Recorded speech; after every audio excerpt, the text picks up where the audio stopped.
வணக்கம். இது மதிமுகம் செய்திகள். இன்றைய முக்கிய நிகழ்வுகளை பார்ப்பதற்கு முன்பாக தலைப்பு செய்திகளை பார்க்கலாம். நாளை பீகார் செல்கிறார் முதலமைச்சர் மு.க.ஸ்டாலின். நாளை மறுநாள் நடைபெறவுள்ள எதிர்க்கட்சி தலைவர்கள் கூட்டத்தில் பங்கேற்கிறார். இலங்கை கடற்படை கைது செய்துள்ள ராமேஸ்வரம் மீனவர்களை விடுதலை செய்க மதிமுக பொதுச் செயலாளர் வைகோ வலியுறுத்தல். செந்தில் பாலாஜி வழக்கில் அமலாக்கத்துறையின் மேல்முறையீட்டு மனு ஜூலை 4ஆம் தேதி ஒத்திவைப்பு. உயர்நீதிமன்ற உத்தரவுக்கு தடை விதிக்க அமலாக்கத்துறை விடுத்த கோரிக்கையை ஏற்க உச்சநீதிமன்றம் மறுப்பு. அமைச்சர் செந்தில் பாலாஜிக்கு நடைபெற்ற இருதய அறுவை சிகிச்சை நிறைவு. அறுவை சிகிச்சைக்கு பின் உடல்நிலை சீராக உள்ளதாக காவேரி மருத்துவமனை தகவல். நாளை முதல் 500 டாஸ்மாக் கடைகள் மூடப்படும் என தமிழ்நாடு அரசு அறிவிப்பு. முதலமைச்சரின் உத்தரவை தொடர்ந்து டாஸ்மாக் நிர்வாகம் அதிரடி நடவடிக்கை. நாளை மறுநாள் நடைபெறவுள்ள எதிர்க்கட்சி தலைவர்கள் கூட்டத்தில் பங்கேற்க முதலமைச்சர் மு.க.ஸ்டாலின் நாளை பீகார் செல்ல உள்ளார். 2024 நாடாளுமன்ற தேர்தலுக்கு எதிர்க்கட்சிகளை ஓரணியில் திரட்டும் முயற்சியில் பீகார் முதலமைச்சர் நிதிஷ்குமார் ஈடுபட்டு வருகிறார். இதற்காக பாட்னாவில் எதிர்க்கட்சிகளின் கூட்டம் 23ஆம் தேதி நடைபெற உள்ளது. இதில் அனைத்து எதிர்க்கட்சி தலைவர்களும் பங்கேற்க வேண்டும் என்று நிதிஷ்குமார் கேட்டுக் கொண்டுள்ளார். முன்னதாக பாட்னாவில் எதிர்க்கட்சிகளின் கூட்டத்தை கடந்த 12ஆம் தேதி நிதிஷ்குமார் கூட்ட ஏற்பாடு செய்திருந்தார். ஆனால் அன்றைய தினத்தில் காங்கிரஸ் முன்னாள் தலைவர் ராகுல் காந்தி அமெரிக்காவில் இருந்ததால் அவரால் வர முடியவில்லை என்று கூறப்பட்டது. அதேபோல் முதலமைச்சர் மு.க.ஸ்டாலின் மேட்டூர் அணையை திறக்க இருந்ததால் அவராலும் எதிர்க்கட்சிகளின் கூட்டத்தில் கலந்து கொள்ள இயலாது என்று தெரிவிக்கப்பட்டது. இந்நிலையில் 23ஆம் தேதி நடைபெற உள்ளதாக மாற்றப்பட்ட நிலையில் முதலமைச்சர் மு.க.ஸ்டாலின் நாளை பீகார் செல்ல உள்ளதாக தகவல் வெளியாகியுள்ளது. இந்த கூட்டத்தில் ராகுல் காந்தி, மல்லிகார்ஜுன கார்கே, மம்தா பானர்ஜி உள்ளிட்டோரும் பங்கேற்க உள்ளனர். இலங்கை கடற்படை கைது செய்துள்ள ராமேஸ்வரம் மீனவர்களை விடுதலை செய்யுமாறு மதிமுக பொதுச் செயலாளரும் மாநிலங்களவை உறுப்பினருமான வைகோ கோரிக்கை விடுத்துள்ளார். இது தொடர்பாக அவர் வெளியிட்டுள்ள அறிக்கையில், கடந்த ஜூன் 19ஆம் தேதி ராமேஸ்வரம் ஜெட்டி கடற்கரையில் இருந்து 558 விசைப்படகுகள் மீன்பிடி அனுமதி சீட்டு பெற்று மீன்பிடிக்க கடலில் சென்றபோது தங்கச்சி மடத்தை சேர்ந்த ஆரோக்கியதாஸ் என்பவருக்கு சொந்தமான விசைப்படகில் பழுது ஏற்பட்டு நெடுந்தீவு கடற்கரையில் நின்றுவிட்டதை வைகோ சுட்டிக்காட்டியுள்ளார்.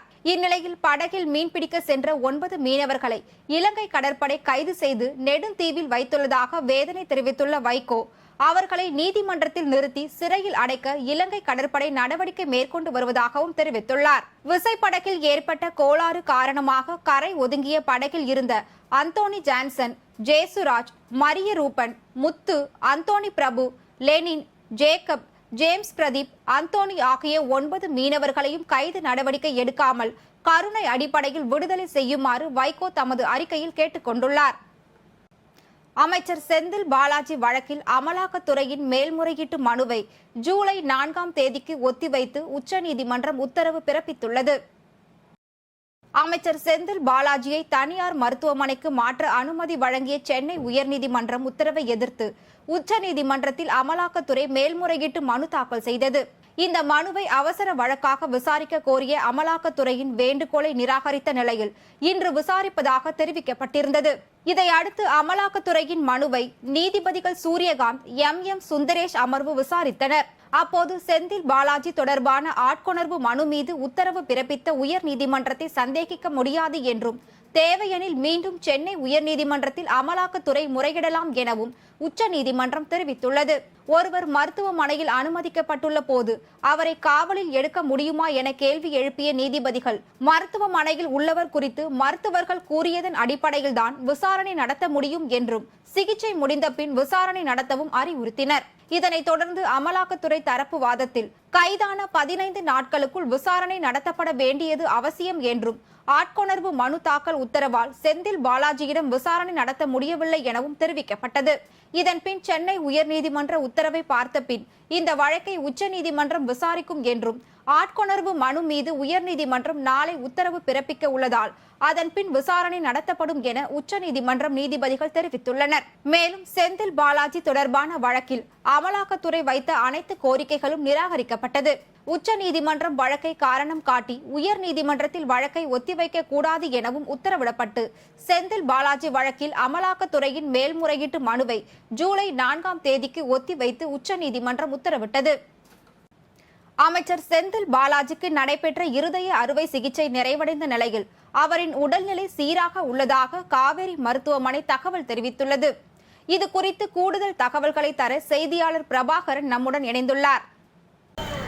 அமைச்சர் செந்தில் பாலாஜிக்கு சென்னையில் உள்ள காவேரி மருத்துவமனையில் பைபாஸ் அறுவை சிகிச்சை வெற்றிகரமாக செய்யப்பட்டுள்ளது. அதிகாலை 5 மணி அளவில் தொடங்கிய அறுவை சிகிச்சை வெற்றிகரமாக நடைபெற்ற நிலையில் மருத்துவர் ரகுராமன் தலைமையிலான மருத்துவக் குழு அவருக்கு சிகிச்சை அளித்தனர். நிலையில் அமைச்சர் செந்தில் பாலாஜியின் உடல்நிலை குறித்து காவிரி மருத்துவமனை நிர்வாகம் அறிக்கை ஒன்றை வெளியிட்டிருக்கிறது. அதில் அறுவை சிகிச்சைக்கு பின் அமைச்சர் செந்தில் பாலாஜியின் உடல்நிலை சீராக உள்ளதாகவும் அடுத்த சில நாட்களுக்கு அவர் மருத்துவர்களின் தொடர் கண்காணிப்பில் இருப்பார் என்றும் புதிய இரத்த நாளம் மூலம் இருதய தமனியில் ஏற்பட்ட அடைப்பு தற்போது சரி செய்யப்பட்டுள்ளதாக தெரிவிக்கப்பட்டுள்ளது. இதயத்திற்கு செல்லும் இரத்த நாளத்தில் இருந்த 4 அடைப்புகள் தற்போது அகற்றப்பட்டுள்ளதாகவும் அமைச்சர் செந்தில் பாலாஜி தற்போது சிறப்பு இருதய தீவிர சிகிச்சை பிரிவில் அனுமதிக்கப்பட்டுள்ளதாக தெரிவிக்கப்பட்ட நிலையில் அமைச்சர் உடல்நிலை தொடர்ந்து கண்காணிக்கப்பட்டு வருவதாகவும் மருத்துவமனை நிர்வாகம் வெளியிட்டுள்ள அறிக்கையில் தெரிவிக்கப்பட்டுள்ளது. கூடுதல் தகவல்களுக்கு நன்றி பிரபாகரன். நாளை முதல் 500 மதுபான சில்லறை விற்பனை கடைகள் மூட நடவடிக்கை எடுக்கப்படுவதாக தமிழ்நாடு அரசு அறிவித்துள்ளது. இதுகுறித்து டாஸ்மாக் நிர்வாகம் வெளியிட்டுள்ள அறிவிப்பில் சட்டப்பேரவையில் மதுவிலக்கு மற்றும் ஆயத்தீர்வை மானிய கோரிக்கையின் போது 500 மதுபான சில்லறை விற்பனை கடைகள் கண்டறியப்பட்டு மூடப்படும் என்று அறிவிக்கப்பட்டது. அதன்படி 500 மதுபான சில்லறை விற்பனை கடைகளை கண்டறிந்து ஏப்ரல் 20ஆம் தேதி அரசாணை எண் 140 படி மதுவிலக்கு மற்றும் ஆயத்தீர்வை துறை வெளியிட்டது. இந்நிலையில் அந்த அரசாணையை செயல்படுத்தும் விதமாக மாநிலம் முழுவதும் உள்ள மதுபான சில்லறை விற்பனை கடைகளில் 500 கடைகளை கண்டறிந்து அவற்றை நாளை முதல் மூட உத்தரவு பிறப்பிக்கப்பட்டுள்ளதாக தெரிவிக்கப்பட்டுள்ளது. பல்வேறு மாநிலங்களில் கட்சியின் மாநில தலைவர்களை மாற்ற காங்கிரஸ் கட்சி தலைமை முடிவு செய்துள்ளதாக தகவல் வெளியாகியுள்ளது. இந்த ஆண்டு மத்திய பிரதேசம், ராஜஸ்தான், தெலுங்கானா, சத்தீஸ்கர் ஆகிய மாநிலங்களில் விரைவில் சட்டப்பேரவை தேர்தலும் அடுத்த ஆண்டு நாடாளுமன்ற தேர்தலும் நடைபெறவுள்ளது. இதற்கான ஆயத்த பணிகளை காங்கிரஸ் கட்சியின் தேசிய தலைவர் மல்லிகார்ஜுன கார்கே தொடங்கியுள்ளார். இந்நிலையில் விரைவில் தமிழ்நாடு, டெல்லி, மேற்கு வங்கம், ஜார்க்கண்ட் ஆகிய மாநிலங்களுக்கு புதிய தலைவர்கள் நியமிக்கப்பட இருப்பதாக தகவல்கள் வெளியாகியுள்ளது. தமிழகத்தை பொறுத்தவரை 5 ஆண்டுகளாக பதவியில் இருக்கும் KS அழகிரியை மாற்றிவிட்டு புதிய தலைவரை நியமிக்க முடிவு செய்யப்பட்டுள்ளதாக கூறப்படுகிறது. கார்த்தி சிதம்பரம், திருநாவுக்கரசர், செல்வ பெருந்தகை, தங்கபாலு ஆகியோரின் பெயர்கள் அந்த பட்டியலில் உள்ளதாகவும் கூறப்படுகிறது. அரசுமுறை பயணமாக அமெரிக்கா சென்றுள்ள பிரதமர் மோடி சர்வதேச யோகா தினத்தை முன்னிட்டு வாழ்த்து தெரிவித்துள்ளார். 9வது சர்வதேச யோகா தினத்தை முன்னிட்டு ஐநா தலைமையகத்தில் ஏற்பாடு செய்யப்பட்ட விழாவில் மோடி பங்கேற்று உரையாற்றினார். அப்போது கடந்த 2014ஆம் ஆண்டு யோகா தினம் அனுசரிக்கப்பட வேண்டும் என்ற முன்மொழிவுக்கு எண்ணற்ற நாடுகள் தங்களது ஆதரவை வழங்கியதாக மோடி தெரிவித்தார். வளைந்து கொடுக்கும் தன்மை, வலிமை, சமநிலை மற்றும் ஒட்டுமொத்த உடற்தகுதியை மேம்படுத்தும் திறன் காரணமாக உலகம் முழுவதும் யோகா புகழ் பெற்றதாக மோடி கூறினார். இந்த ஆண்டு யோகா தினத்தில் கருப்பொருளாக ஒரே உலகம், ஒரே குடும்பம் என்ற வடிவத்தில் அனைவரின் நலனுக்காக யோகா அனைவரையும் ஒன்றிணைத்து அழைத்து செல்வதாக தெரிவித்த பிரதமர், யோகா மனநல பிரச்சனைகளுக்கு மட்டும் இன்றி ஒட்டுமொத்த நல்வாழ்வுக்கும் நன்மை பயக்கும் எனவும் வழக்கமான யோகா பயிற்சி மன அழுத்தத்தை குறைப்பதாகவும் அவர் குறிப்பிட்டுள்ளார். பெண்கள் பாதுகாப்பு திட்டம் என்ற புதிய திட்டத்தை தமிழ்நாடு காவல்துறை அறிமுகப்படுத்தியுள்ளது. இரவு நேரங்களில் தனியாக பயணிக்க அச்சப்படும் பெண்களுக்கு பாதுகாப்பு வழங்கும் விதமாக பெண்கள் பாதுகாப்பு திட்டம் என்ற புதிய திட்டத்தை தமிழ்நாடு காவல்துறை அறிமுகப்படுத்தியுள்ளது. இது தொடர்பாக தமிழக காவல்துறை சார்பில் வெளியிட்டுள்ள அறிக்கையில், இரவு 10 மணி முதல் காலை 6 மணி வரை தனியாக பயணிக்க பாதுகாப்பு குறைவு என நினைக்கும் பெண்கள் 1091 044 234 522365 மற்றும் 044 2844 7701 ஆகிய உதவி எண்களுக்கு தொடர்பு கொள்ளலாம் என தெரிவிக்கப்பட்டுள்ளது. மேலும் காவல் ரோந்து வாகனம் நீங்கள் இருக்கும் இடத்திற்கே வந்து உங்களை பாதுகாப்பாக அழைத்து செல்லும் என்றும் அனைத்து நாட்களிலும் இந்த சேவையை பயன்படுத்திக் கொள்ளலாம் எனவும் அறிவிக்கப்பட்டுள்ளது. நாளை நடைபெற உள்ள போராட்டத்தில் பங்கேற்கும் ஊழியர்களுக்கு சம்பளம் கிடைக்காது என தமிழ்நாடு மின்சார வாரியம் எச்சரிக்கை விடுத்துள்ளது. ஊதிய உயர்வு உள்ளிட்ட கோரிக்கைகளை வலியுறுத்தி நாளை போராட்டம் நடத்த மின்வாரிய ஊழியர்கள் முடிவு எடுத்துள்ளனர். இந்நிலையில் நாளை போராட்டத்தில் ஈடுபடும் ஊழியர்களுக்கு அந்த நாளுக்கான ஊதியம் கிடையாது என மின்சார வாரியம் எச்சரிக்கை விடுத்துள்ளது. மேலும் போராட்டத்தால் பொதுமக்களுக்கு பாதிப்பு ஏற்படாத வகையில் நடவடிக்கை எடுக்கவும் எந்த இடத்திலும் மின் தடை ஏற்படாத வகையில் முன்னெச்சரிக்கை நடவடிக்கை எடுக்க அறிவுறுத்தப்பட்டுள்ளது. மதவெறி கொண்ட பாஜகவை வீழ்த்துவது ஒன்றே நமது குறிக்கோள் என முதலமைச்சர் மு.க.ஸ்டாலின் தொண்டர்களுக்கு கடிதம் எழுதியுள்ளார். அன்பு உடன்பிறப்புகளுக்கும் உங்களில் ஒருவன் எழுதும் மடல் என முதலமைச்சர் எழுதிய கடிதத்தில் இந்தியாவை காத்திட மதசார்பற்ற முற்போக்கு இயக்கங்கள் இணைந்து நிற்க வேண்டிய தருணம் இது என்றும் மதவெறி கொண்ட பாஜகவை வீழ்த்துவது ஒன்றே இந்தியாவின் பன்முக தன்மையை காத்திடும் எனவும் தெரிவித்துள்ளார். அதற்கான முன்னெடுப்பை மேற்கொண்டுள்ள பீகார் முதலமைச்சர் நிதிஷ்குமார் மத சார்பற்ற முற்போக்கு இயக்கங்களின் ஆலோசனை கூட்டத்தில் காலமெல்லாம் மத நல்லிணக்க கொள்கையை வலியுறுத்திய உயர் நிகர் தலைவர் கலைஞர் அவர்களின் பிரதிநிதியாக பங்கேற்க உள்ளேன் என குறிப்பிட்டுள்ளார். இந்திய ஒன்றியத்தின் ஒருமைப்பாட்டு உணர்வை ஜனநாயக விழுமியங்களை பாதுகாப்பதற்கான இந்த முன்னெடுப்பு 2024 நாடாளுமன்ற தேர்தலில் நல்ல விளைவை தரும் என்ற நம்பிக்கை உள்ளதாக அவர் தெரிவித்துள்ளார்.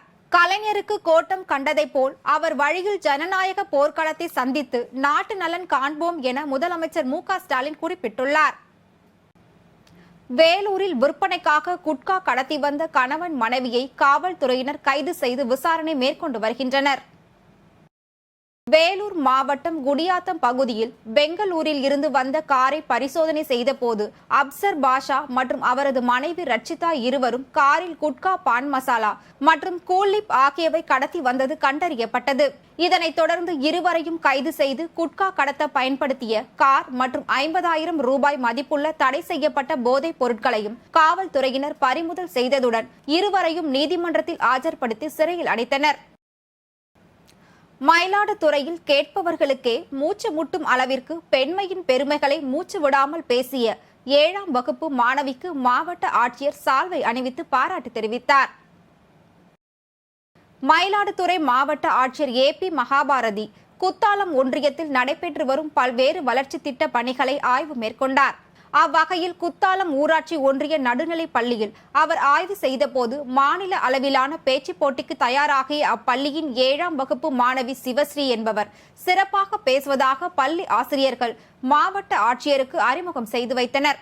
இதனைத் தொடர்ந்து மேடையில் பேசி காட்டிய பெண்மையின் பெருமைகள் குறித்த கருத்தினை அம்மாணவி மாவட்ட ஆட்சியர் முன்பு சிறிதும் தயக்கமோ தடங்களோ இல்லாமல் சரளமாக பேசி காட்டினார். மாணவியின் பேச்சில் அசந்து போன மாவட்ட ஆட்சியர் அந்த மாணவிக்கு சால்வை அளித்து வாழ்த்து தெரிவித்தார்.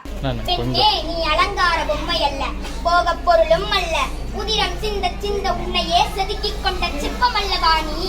உளியும் சுத்தியலும் இன்னும் உன் கையில் தானமாயிருக்கு. தடைகளை உடை, சரித்திரம் படை. படைக்க வேண்டுமெனில் படிக்க வேண்டும். மேலே மேலே படி, அதுதான் மேலே போகிற படி என்னும் புதுமை புனையும் கவியின் வரிகளுக்கேற்ப தற்கால பெண்கள் கல்வி கற்று முன்னேறி வருகிறார்கள். இக்கால சமுதாயத்திற்கு பெண்மையை போற்ற வேண்டிய கடமை உள்ளது. நாய் என்று பெண்ணை நவில் பார்க்கும் இப்புவிக்கு தாய் என்று காட்ட தமிழருக்கு வாய்த்தவளே என்று பாவேந்தரால் தாளாட்டப்பட்ட மங்கையானவள் நம் நாட்டில் தொன்று தொட்டு இயற்கையோடு பெண்களை தெய்வீக தன்மை உடையவர்களாகவே உருவகப்படுத்தி வருகிறோம். பெண்கள் இன்று நேற்றல்ல, எல்லா காலங்களிலுமே வீரத்திற்கும் விவேகத்திற்கும் புரட்சிக்கும் வித்திட்டவர்களாகவே இருக்கிறார்கள். திருப்பத்தூர் மாவட்டம் அறுவடைக்கு தயாராக இருந்த மாந்தோப்பை சூறையாடிய காட்டு யானை கூட்டத்தை வன பகுதியிற்கு விரட்ட வேண்டி விவசாயிகள் கோரிக்கை விடுத்துள்ளனர். திருப்பத்தூர் மாவட்டம் ஆம்பூர் அடுத்த தமிழக ஆந்திர எல்லை மலைப்பகுதியில் உள்ள பொன்னப்பள்ளி கிராமத்தில் குருசாமி என்பவருக்கு சொந்தமான விவசாய நிலத்தில் புகுந்த யானை கூட்டம் முள்வேலிகளை உடைத்தெறிந்து அங்கு பயிரிடப்பட்டிருந்த தென்னங்கன்று மற்றும் வாழை மரங்களை சேதப்படுத்தியுள்ளது. அதனைத் தொடர்ந்து வனப்பகுதியை ஒட்டியுள்ள மாந்தோப்பிற்கு சென்று அறுவடைக்கு தயாராக இருந்த மாம்பழங்களையும் மாமரத்தையும் உடைத்தெறிந்து சேதப்படுத்தியுள்ளது. இந்நிலையில் இது குறித்து அப்பகுதி விவசாயிகள் ஆம்பூர் வனத்துறையினருக்கு தகவல் அளித்தனர். தகவலின் பேரில் வனத்துறையினர் தமிழக ஆந்திர எல்லை பகுதியில் உள்ள மலைத்தொடர்களில் யானை கூட்டத்தை கண்காணித்து வருகின்றனர். யானை கூட்டம் மீண்டும் விவசாய நிலங்களுக்கு வராத வண்ணம் வனத்துறையினர் நடவடிக்கை எடுக்க வேண்டும் என விவசாயிகள் கோரிக்கை விடுத்துள்ளனர். மயிலாடுதுறை சர்வதேச யோகா தினத்தை ஒட்டி ஸ்ரீ பதஞ்சலி யோகா மையத்தில் 5 வயது முதல் 80 வயது வரையிலானோர் பல்வேறு ஆசனங்களை செய்து பயிற்சியில் ஈடுபட்டனர். மயிலாடுதுறையில் ஸ்ரீ பதஞ்சலி யோகா மையம் என்ற யோகா பயிற்சி நிலையம் கடந்த 46 ஆண்டுகளாக செயல்பட்டு வருகிறது. இந்த மையத்தின் குரு DSR கணேசன் கட்டணம் ஏதும் வசூலிக்காமல் சேவை நோக்கோடு இலவசமாக மாணவர்களுக்கு யோகா கற்பித்து வருகிறார். இன்று 9ஆம் ஆண்டு சர்வதேச யோகா தினம் கடைபிடிக்கப்படுவதை ஒட்டி அதிகாலை தொடங்கி யோகா பயிற்சி நடைபெற்றது. இதில் 50க்கும் மேற்பட்டோர் பங்கேற்று சர்வங்காசனம், சிராசனம், புஜங்காசனம், தனுராசனம், சலபாசனம், பிராணாயாமம், தியானம் உள்ளிட்ட பல்வேறு பயிற்சியில் ஈடுபட்டனர். தாராபுரத்தில் சட்ட பணிகள் குழு மற்றும் அரசு மருத்துவமனை இணைந்து நடத்தும் மாபெரும் இரத்த தான முகாம் நடைபெற்றது. திருப்பூர் மாவட்டம் தாராபுரம் ஒருங்கிணைந்த நீதிமன்ற வளாகத்தில் வட்ட சட்ட பணிகள் குழு மற்றும் அரசு மருத்துவமனை சார்பாக மாபெரும் இரத்த தான முகாம் நடைபெற்றது. இந்த முகாமில் தாராபுரம் வட்ட சட்ட பணிகள் குழு தலைவரும் சார்பு நீதிபதியுமான தர்மபிரபு தலைமை வகித்தார். இந்த முகாமில் சுமார் 50க்கும் மேற்பட்ட வழக்கறிஞர்கள், நீதிமன்ற பணியாளர்கள், ஊழியர்கள் மற்றும் தன்னார்வலர்கள் கலந்து கொண்டு இலவச இரத்த தானம் வழங்கினர். பின்னர் இலவசமாக இரத்த தானம் வழங்கிய மக்களுக்கு தாராபுரம் நீதிபதி தர்மபிரபு சான்றிதழ் வழங்கி வாழ்த்துக்கள் தெரிவித்தார். இதில் குற்றவியல் நடுவர் பாபு, மாவட்ட உரிமையியல் நீதிபதி திருமதி மதிவதனி மற்றும் அரசு மருத்துவமனை தலைமை மருத்துவர் சத்யராஜ் ஆகியோர் கலந்து கொண்டனர். திருப்பத்தூர் மாவட்டம் ஆம்பூர் அருகே எரிமேடை அமைத்து தர கோரி ஊராட்சி மன்ற தலைவரிடம் பலமுறை புகார் மனு அளித்தும் நடவடிக்கை எடுக்காததால் இறந்தவரின் உடலை வைத்து உறவினர்கள் சாலை மறியலில் ஈடுபட்டதால் பரபரப்பு ஏற்பட்டது. திருப்பத்தூர் மாவட்டம் ஆம்பூர் அடுத்த துத்திப்பட்டு ஊராட்சியில் சுமார் 3000க்கும் மேற்பட்ட மக்கள் வசித்து வருகின்றனர். இந்த நிலையில் அந்த பகுதியில் இறந்தவர்களின் உடலை எரிப்பதற்காக துத்திப்பட்டு பகுதியில் இருந்து சுமார் 5 கிலோமீட்டர் தூரம் உள்ள எரிமேடையை பயன்படுத்தி வந்துள்ளனர். இதனால் ஊராட்சியில் உள்ள மயானத்தில் எரிமேடை அமைத்து தர கோரி ஊராட்சி மன்ற தலைவர் சுவிதா கணேஷிடம் அப்பகுதி மக்கள் பல முறை புகார் மனு அளித்தும் இதுவரை எந்தவித நடவடிக்கையும் மேற்கொள்ளாததால் தொடர்ந்து இறந்தவரின் உடலை ஊர்வலமாக கொண்டு செல்லும் போது சாலையில் வைத்து உறவினர்கள் சாலை மறியல் போராட்டத்தில் ஈடுபட்டனர். தகவல் அறிந்து வந்த காவல்துறையினர் நடவடிக்கை எடுப்பதாக உறுதி அளித்த பின் மறியல் போராட்டத்தை கைவிட்டு அனைவரும் கலைந்து சென்றனர். வேலூர் மாவட்டம் குடியாத்தம் அரசு மருத்துவமனை வளாகத்தில் நோயாளிகளை எடுத்து செல்லும் ஸ்ட்ரெச்சரில் நாய்ப்படுத்து உறங்கும் அவல நிலையை சரி செய்ய கோரி சமூக ஆர்வலர்கள் கோரிக்கை விடுத்துள்ளனர். வேலூர் மாவட்டம் குடியாத்தம் அரசு மருத்துவமனையில் நாள்தோறும் 1000க்கும் மேற்பட்ட உள் மற்றும் புற நோயாளிகள் சிகிச்சை பெற்று வருகின்றனர். இந்நிலையில் மருத்துவமனையில் நோயாளிகள் அழைத்து செல்லும் ஸ்ட்ரெச்சரில் நாய் உறங்கிக் கொண்டிருப்பதால் நோயாளிகள் மற்றும் நோயாளிகளின் உறவினர்கள் மத்தியில் பெரும் அதிர்ச்சியை ஏற்படுத்தியுள்ளது. மேலும் அரசு மருத்துவமனை அதிகாரிகள் இதனை கவனத்தில் கொண்டு சரி செய்ய வேண்டும் என பொதுமக்கள் கோரிக்கை வைத்துள்ளனர். ஈரோடு மாவட்டத்தில் இதயம் காப்போம் திட்ட பேருந்தை திரைப்பட நடிகர் சத்யராஜ் திறந்து வைத்தார். பொதுமக்களின் மத்தியில் இதயம் குறித்த விழிப்புணர்வை ஏற்படுத்தவும் இலவச மருத்துவ முகாம்களின் மூலமாக மக்களுக்கு பரிசோதனையும் சிகிச்சையும் வழங்கிடவும் இதயம் காப்போம் என்ற திட்டத்தின் அடிப்படையில் 2 கோடி ரூபாய் மதிப்பீட்டிலான பேருந்து பயன்பாட்டுக்கான திறப்பு விழா நடைபெற்றது. இந்த இதயம் காப்போம் திட்ட பேருந்தை திரைப்பட நடிகர் சத்யராஜ் அவர்கள் திறந்து வைத்தார். இதில் வீட்டு வசதி மற்றும் நகர்ப்புற வளர்ச்சித்துறை அமைச்சர் முத்துசாமி, தமிழ் வளர்ச்சி மற்றும் செய்தித்துறை அமைச்சர் மூபே சாமிநாதன் அவர்களும் இந்த விழாவுக்கு முன்னிலை வகித்தனர். மிக அற்புதமாக இந்த மருத்துவ வசதிகள் எல்லா இடத்துலையும் போய் சேர்ந்துட்டு இருக்கிறது. அதே மாதிரி இந்த ஈரோட்டில் இருக்கிற தன்னார்வ தொண்டு நிறுவனங்கள், குறிப்பாக ரோட்டரி நிறுவனம் இந்த ஹார்ட் அட்டாக்கு தான் எந்த நேரத்தில் வரும் என்ன ஏதுன்னு சொல்ல முடியாது. அதுக்கு தகுந்த ஒரு அமைப்பை, ஒரு பஸ்ஸை உருவாக்கி அது எல்லா வில்லேஜுக்கும் போய் அந்த வில்லேஜில் நல்லபடியாக ஹார்ட் செக்அப் பண்ணி நம்மளுக்கு நடக்க வேண்டிய விஷயத்தை முன்கூட்டியே சொல்கிறது அப்படிங்கிறது மிக நல்ல விஷயம். ஏன்னா இன்னைக்கு நீங்கள்லாம் கல்லூரி மாணவிகள் சின்ன வயசு உங்களுக்கெல்லாம் தெரியாது. ஆனால் ஒரு 40 வயசுக்கு மேலே இருக்கிறவங்களுக்கு இந்த ஹெல்த் செக்அப் அப்படிங்கிறது ரொம்ப முக்கியமான விஷயம். அதை சாதாரணமாக எடுத்துகிட்டு பெரும்பாலானவர்கள் அதை செய்கிறதில்லை. குறிப்பாக கிராம பகுதிகளில் வந்து அதனுடைய முக்கியத்துவம் தெரியாமல் போயிடுது. இப்போ இப்படி வீடு தேடி போற ஒரு இந்த அமைப்பை அரசாங்கம் செய்து ஈரோட்டில் உள்ள நல்ல உள்ளங்களும் செய்யுது அப்படிங்கிறது வந்து மிகவும் பாராட்டப்பட வேண்டிய விஷயம்.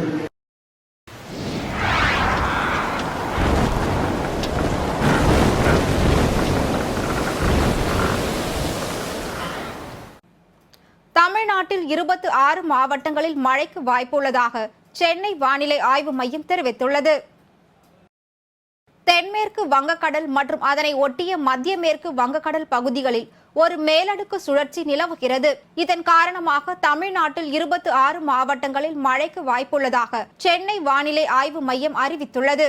அதன்படி சென்னை, திருவள்ளூர், செங்கல்பட்டு, காஞ்சிபுரம், திருவண்ணாமலை, விழுப்புரம், கள்ளக்குறிச்சி, கடலூர், திருப்பத்தூர், கிருஷ்ணகிரி, வேலூர், ராணிப்பேட்டை, அரியலூர், பெரம்பலூர், திருச்சி, மயிலாடுதுறை, நாகை, தஞ்சை, திருவாரூர், புதுக்கோட்டை, தூத்துக்குடி, தென்காசி, சிவகங்கை, ராமநாதபுரம், மதுரை, விருதுநகர் ஆகிய மாவட்டங்களில் மழை பெய்ய வாய்ப்பு உள்ளதாக வானிலை ஆய்வு மையம் தெரிவித்துள்ளது. சென்னையில் 22 கேரட் ஆபரண தங்கத்தின் விலை சவரனுக்கு 240 ரூபாய் குறைந்து 44,040 ரூபாய்க்கு விற்பனை செய்யப்படுகிறது. தங்கத்தின் விலையில் அவ்வப்போது ஏற்ற இறக்கம் காணப்பட்டு வரும் நிலையில் தங்கத்தின் விலையானது சற்று குறைந்து உள்ளது. அதன்படி 22 கேரட் ஆபரண தங்கத்தின் விலை கிராமிற்கு 30 ரூபாய் குறைந்து 5,505 ரூபாய்க்கு விற்பனை செய்யப்படுகிறது. மேலும் சவரனுக்கு 240 ரூபாய் குறைந்து 44,040 ரூபாய்க்கு விற்பனை செய்யப்பட்டு வருகிறது. அதேபோல் வெள்ளியின் விலையும் கிராமுக்கு 2 ரூபாய் 10 காசுகள் குறைந்து 1 கிராம் வெள்ளி 76 ரூபாய் 50 காசுகளுக்கும் 1 கிலோ வெள்ளியின் விலை 76,500 ரூபாய்க்கும் விற்பனை செய்யப்படுகிறது. சர்வதேச யோகா தினத்தை முன்னிட்டு தமிழ்நாட்டில் பல்வேறு மாவட்டங்களில் யோகா தினம் கொண்டாடப்பட்டது. சர்வதேச யோகா தினத்தை முன்னிட்டு கரூர் வையாபுரி நகர் பகுதியில் அமைந்துள்ள தனியார் திருமண மண்டபத்தில் சிறப்பு யோகாசன நிகழ்ச்சி நடைபெற்றது.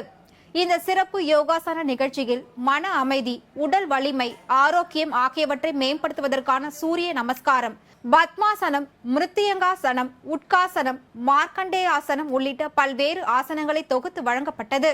அதேபோல் திருப்பூர் மாவட்டம் தாராபுரம் கிரீன்ஃபீல்ட் இன்டர்நேஷனல் என்ற தனியார் பள்ளியில் சர்வதேச யோகா தினம், உலக இசை தினம் மற்றும் தேசிய சிறுதானிய வருடம் வெகு விமர்சையாக கொண்டாடப்பட்டது. இந்நிகழ்ச்சியில் நிராமய யோகா வித்யா கேந்திராவின் நிறுவனர் ராமகோபால ரத்தினம் கலந்து கொண்டு யோகா நிகழ்ச்சியை துவக்கி வைத்தார். கோவை மாவட்டம் மேட்டுப்பாளையம் அருகே உள்ள கல்லார் பகுதியில் உள்ள சச்சிதானந்த ஜோதிஷா நிகேதன் பள்ளியில் உலக யோகா தினத்தை முன்னிட்டு ஒரே இடத்தில் 750 மாணவ மாணவிகள் ஒன்று கூடி யோகா பயிற்சி மேற்கொண்டனர். புதுக்கோட்டை நீதிமன்ற வளாகத்தில் மாவட்ட முதன்மை நீதிமன்ற நீதிபதி நாராயணன் உள்ளிட்ட நீதிபதிகள் மற்றும் 50க்கும் மேற்பட்ட நீதிமன்ற பணியாளர்கள் யோகா பயிற்சியில் ஈடுபட்டனர். அவர்களுக்கு மன அமைதியை ஏற்படுத்தும் வகையில் தியான பயிற்சிகளும் உடல் ஆரோக்கியத்தை ஏற்படுத்தும் வகையில் ஆசன பயிற்சிகளும் வழங்கப்பட்டது. வேலூர் மாவட்டம் காட்பாடியில் தனியார் பள்ளியில் ஒன்றிய சாலை போக்குவரத்து நெடுஞ்சாலைகள் மற்றும் சிவில் விமான போக்குவரத்து துறை இணை அமைச்சர் VK சிங் தலைமையில் சர்வதேச யோகா தினம் கொண்டாடப்பட்டது. நான் மோடியின் ரசிகன் என பிரதமர் மோடியை நேரில் சந்தித்த தொழிலதிபர் எலான் மஸ்க் தெரிவித்துள்ளார். அமெரிக்காவில் அரசுமுறை பயணம் மேற்கொண்டுள்ள பிரதமர் மோடியை தொழில் அதிபரும் ட்விட்டர் நிறுவனத்தின் உரிமையாளருமான எலான் மஸ்க் சந்தித்து பேசினார். இந்த சந்திப்பு பற்றி பேசிய எலான் மஸ்க், இந்தியாவில் முதலீடுகளை செய்ய பிரதமர் அழைப்பு விடுத்துள்ளதாக தெரிவித்தார். தான் மோடியின் ரசிகன் என தெரிவித்த அவர், ஸ்டார்லிங் இணையதள சேவையை இந்தியாவில் தொடங்க திட்டமிட்டுள்ளதாகவும், இந்த இணைய சேவை இந்தியாவின் கிராமப்புற மக்களுக்கு நம்ப முடியாத அளவுக்கு உதவியாக இருக்கும் என நம்புவதாகவும் தெரிவித்தார். மீண்டும் தலைப்பு செய்திகள். நாளை பீகார் செல்கிறார் முதலமைச்சர் MK ஸ்டாலின். நாளை மறுநாள் நடைபெற உள்ள எதிர்க்கட்சி தலைவர்கள் கூட்டத்தில் பங்கேற்கிறார். இலங்கை கடற்படை கைது செய்துள்ள ராமேஸ்வரம் மீனவர்களை விடுதலை செய்க மதிமுக பொதுச் செயலாளர் வைகோ வலியுறுத்தல். செந்தில் பாலாஜி வழக்கில் அமலாக்கத்துறையின் மேல்முறையீட்டு மனு ஜூலை 4ஆம் தேதி ஒத்திவைப்பு. உயர்நீதிமன்ற உத்தரவுக்கு தடை விதிக்க அமலாக்கத்துறை விடுத்த கோரிக்கையை ஏற்க உச்சநீதிமன்றம் மறுப்பு. அமைச்சர் செந்தில் பாலாஜிக்கு நடைபெற்ற இருதய அறுவை சிகிச்சை நிறைவு. அறுவை சிகிச்சைக்கு பின் உடல்நிலை சீராக உள்ளதாக காவேரி மருத்துவமனை தகவல். நாளை முதல் 500 டாஸ்மாக் கடைகள் மூடப்படும் என தமிழ்நாடு அரசு அறிவிப்பு. முதலமைச்சரின் உத்தரவை தொடர்ந்து டாஸ்மாக் நிர்வாகம் அதிரடி நடவடிக்கை. இத்துடன் செய்திகள் நிறைவடைந்தன. மீண்டும் செய்திகள் இரவு 8 மணிக்கு. மேலும் செய்திகளை தெரிந்து கொள்ள மதிமுகம் பிரைம் யூடியூப் தளத்தில் இணைந்திருங்கள்.